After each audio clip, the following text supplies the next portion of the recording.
સુરતના વરાછા પોલીસે અપહરણ અને પોક્સોના ગુનામાં આરોપીને ઝડપ્યો છે। પોલીસે અલ્પેશભાઈ ગોહિલ નામના ઈસમની ધરપકડ કરી છે। 21 ફેબ્રુઆરીના રોજ સગીરાના પિતા દ્વારા વરાછા પોલીસ સ્ટેશનમાં ફરિયાદ નોંધાવવામાં આવી હતી કે આરોપી સગીરાને લઈને ભાગી ગયો છે।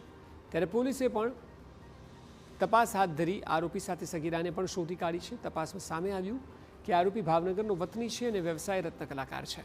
હાલ પોલીસે આરોપીને ઝડપીને વધુ તપાસ હાથ ધરી છે।